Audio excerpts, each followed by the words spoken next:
Hey everybody, in today's video I'm going to show you how to use the stopwatch feature on your Garmin Instinct Crossover watch. I'm using the solar version. It shouldn't matter whether you've got the solar or the non-solar. I'll also say this is very similar to how it works on the Garmin Instinct 1 and the Garmin Instinct 2 watch.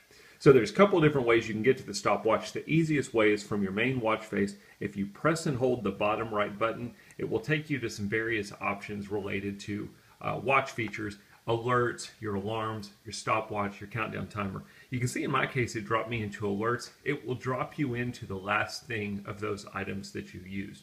You can use the up or down button, and what we're going to do here is we're going to go up until we get to stopwatch.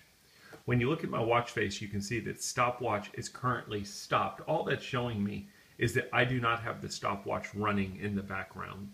We press the GPS button while we're on stopwatch. That will take us into our stopwatch feature. Now, before we get started, if you look at my watch face, you basically see a play icon here. You can see a stopwatch time up here. You can see my current time here, and then you've got 3 dots on the left-hand side. The 3 dots are going to be your options. So if you press the menu button, you can either go back to your watch face, which is kind of a silly option because you could have also used your back button. But if you go down, the only real option you have here is lap key. You'll see that it's on by default. You can turn this off as well. I'm going to show you what lap key is in your options, but let's leave it on. I'm going to press the back button. We'll go to the stopwatch. It's pretty simple. To start the stopwatch, you're going to press the GPS button. Now you notice this little icon down here at the bottom right. That is your lap key. So my stopwatch is running up top. If I wanted to record my first lap and go on to the second lap, I can press this bottom right button, and you'll notice now my lap 1 time is recorded, my lap 2 time has begun. The top is going to be my overall time for the race. Press it again. You can see I'm going to lap key number 3. You'll also notice on the crossover you've got the analog hand that's going around for every minute.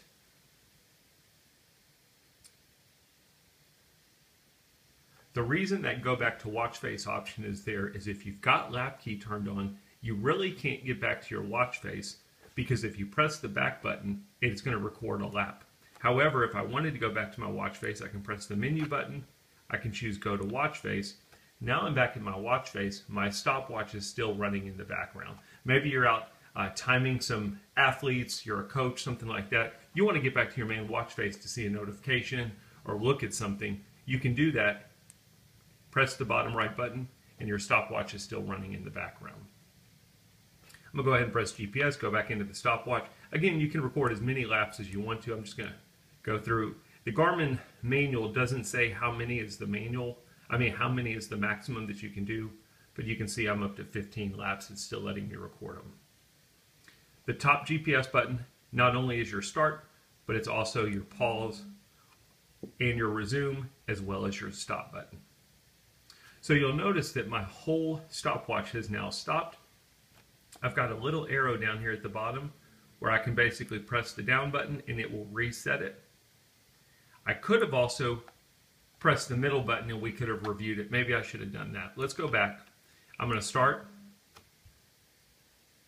We'll record a couple laps just so we've got something to look at. This time I'm going to stop it, but instead of resetting it, I'm going to press the menu button and you can basically save it. Maybe you want to save the information so you can look at it again later. You can also review it, which will just take you back to the stopwatch where you can review your laps using the up or down button.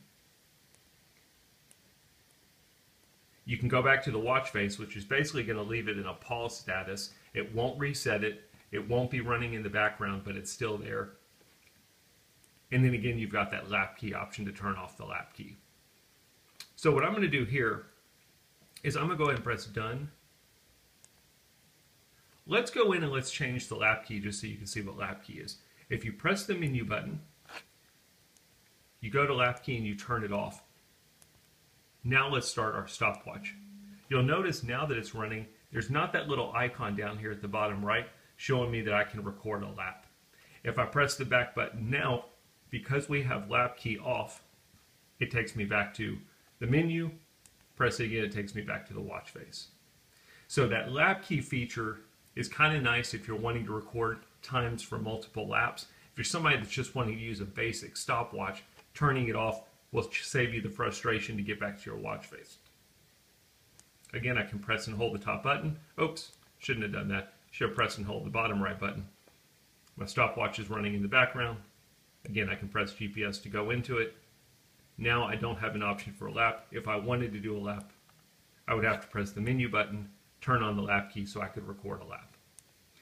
So it's kind of, do you want a basic stopwatch or do you want a stopwatch with a lap recording option? Chronograph, I guess I should say. Again, stop and reset.